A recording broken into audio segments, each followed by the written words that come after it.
Yo, petite annonce avant que la vidéo ne commence, durant toute la durée de l'Avent, vous seront proposés quotidiennement des mini-jeux sur mon serveur Discord qui vous permettront de gagner des cadeaux tels que des DVD, des mangas et autres lots totalement gratuitement bien évidemment. Le lien du serveur est dans la description, plus d'infos là-bas, venez nombreux. De retour cette fin d'année pour la traditionnelle vidéo où l'on va regarder ensemble quels sont parmi nos animés favoris les chanceux qui vont avoir droit à une suite pour l'année à venir. Est-ce que le dieu de l'animation japonaise a entendu vos prières? Quelles sont les suites d'animés que vous attendiez le plus pour 2020? Faites-moi savoir tout ça dans l'espace commentaire, je vous dirai à la fin de la vidéo ce que j'attends le plus personnellement. Sur ce, on va pas tergiverser, c'est parti avec l'hiver 2020, saison prochaine donc, durant laquelle nous aurons droit à une troisième saison pour Bang Dream, dont personne n'en a rien à faire étant donné qu'aucun d'entre nous n'est assez fou pour se cramer la rétine devant une CGI aussi abjecte. Nous avons également la seconde saison de Gotobun no Hanayome, ce school life harem comique riche en couleurs, nous racontant l'histoire d'un lycéen en galère qui va enseigner à des quintuplés dans le but de leur faire réussir leurs études. Un animé sorti un an auparavant par le studio Tezuka Productions, que pas mal de monde avait apprécié et que personnellement, j'ai pas vu. À venir également cette saison, la troisième de Toharu Kagaku no Railgun,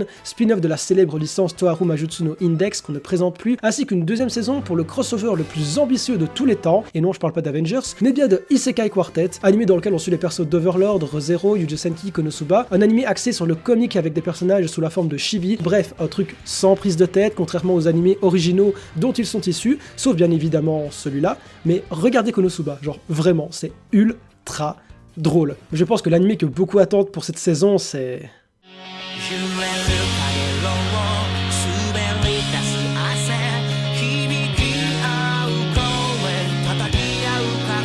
La saison 4 de Haikyuu, qu'on ne présente plus presque 4 ans après, nous revoilà avec une suite qui, selon les fans, promet d'être épique. Alors si je dis ça, c'est parce que non, personnellement, je ne l'ai toujours pas vu. Cet animé ne m'a jamais réellement attiré, malgré le bien que j'ai pu en entendre autour de moi. Alors si vous tenez à me faire rejoindre vos rangs, fans de Haikyuu, je vous laisse me convaincre, je lis toujours tous les coms, même les plus gros pavés, donc argumentez, soyez convaincants, et on verra si vous arrivez à battre les fans de Gintama à ce niveau. Bref, j'arrive à sentir votre hype pour cette nouvelle saison, alors que vous êtes même pas à mes côtés, c'est totalement dingue. Nous aurons également en termes de films ceux de Goblin Slayer et Shirobako, aucune idée si ça fera réellement office de suite pour ne pas vous mentir. Par contre il y aura le film numéro 3 de Made in Abyss qui ne sera pas un récap contrairement aux deux précédents, mais bien une suite directe à la première saison. Vous n'imaginez pas à quel point j'ai hâte. Toutefois, malgré qu'il sorte le 17 janvier, rien ne dit qu'on aura les sous-titres français à cette date. Je ne sais pas du tout combien de temps il faudra pour qu'il soit dispo chez nous, on espère le plus rapidement possible, bien évidemment. Il est temps de switcher avec la saison du printemps, et pour celle-ci, ça a annoncé Tsuki-Uta saison 2, Idolish saison 2 également, Kingdom 3ème saison que vous allez bien évidemment boycott et aller lire le manga tout de suite si vous avez un minimum de décence, la suite de Jashin-chan Dropkick, mais surtout il va y avoir la 3ème saison de Snafu, ou encore nommé Oregairu, et arrêtez de me spammer pour que j'aille voir cet animé. Un des school life romantiques les plus populaires du genre que j'ai toujours pas vu, pour le coup on se sent youtubeur manga comme d'habitude. On aura aussi le dernier film de la quadrilogie Evangelion, un film pour Violet Evergarden, et je sens que je vais aller le mater juste pour m'en prendre plein la rétine, mais surtout il y a cette saison un film d'une série un petit peu moins populaire certes, mais qui n'en est pas moins excellente.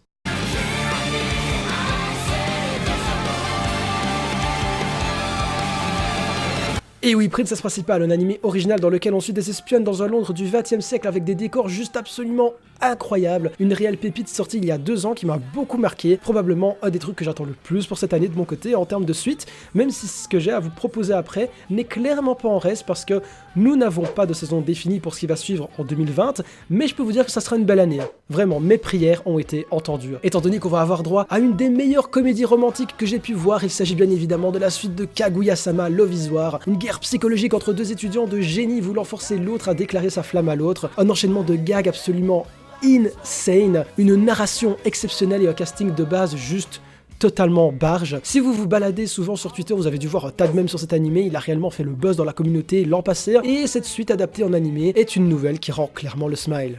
Idem pour The Promised Neverland qui seulement un an plus tard aura aussi droit à une seconde saison, une série qui a énormément fait parler d'elle dû à son succès assez incroyable en manga. La première saison avait pas mal été acclamée et je n'ai aucune difficulté à comprendre pourquoi. On n'a pas souvent des thrillers pareils en animé et ça fait vachement plaisir. Dans un délire un petit peu plus chill, la seconde saison de Kobayashi's Dragon Maid, encore une une perle de Kyoto Animation devenue rapidement culte au sein de la communauté grâce à ses personnages et son humour qui fonctionne extrêmement bien. Toutefois, même si ça avait été prévu pour 2020 avec l'incendie qui a eu lieu au studio et suite au décès de Yasuhiro Takemoto, directeur de la série, il est possible que ça soit reporté bien qu'il n'y ait eu aucune annonce à ce sujet. Et pour rester dans le chill, Yuru Camp animé sur des filles cute qui font du camping aura aussi droit à une suite. Un animé qui, contre toute attente, a eu un franc succès probablement grâce à son ambiance, ses OST et paysages très sympas à contempler. Bon, un petit tour en Chine, est-ce que ça vous dit ?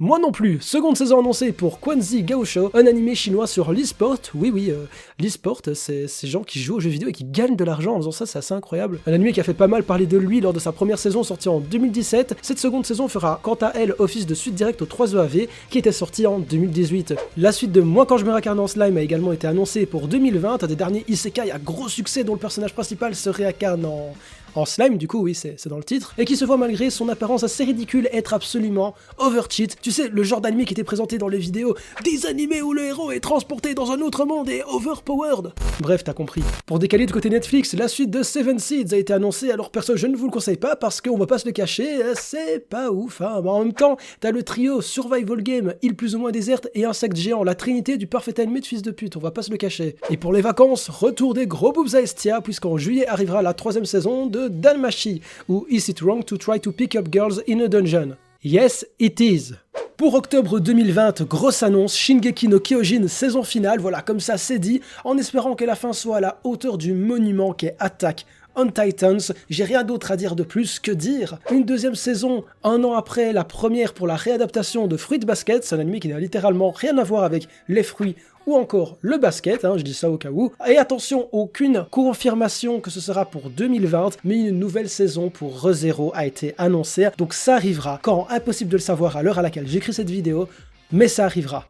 Irem Best Waifu. Zombieland Saga Revenge a également été annoncé sans date confirmée. Hâte de revoir les francs chouchous et réécouter Kotaro lâcher ses meilleurs beatbox. Vraiment cet animé, je trouve, c'était ultra drôle et Kotaro était le meilleur perso masculin de 2018, je veux rien entendre. Une troisième éventuelle saison va bientôt arriver pour Non Non Biori, le slice of life avec la loli qui joue de la flûte, personnellement j'ai pas vu. Une troisième saison prévue également pour Agretsuko sans date confirmée, idem pour Be The Beginning, Inferno Cop ainsi que Baki. Et niveau film, on aura, c'est confirmé, un film en 2020 de Kimetsu no Yaiba, l'anime qui a marqué cette année 2019 pendant plus de 2 saisons, le monstre du Jump adapté par Ufotable. Les fans n'ont clairement pas fini d'en parler avec ce film qui arrive.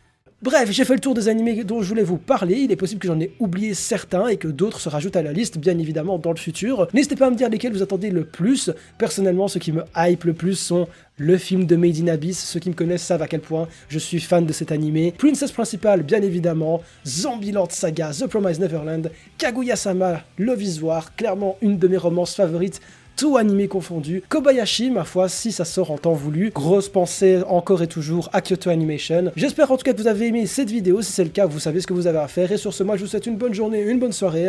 À la prochaine.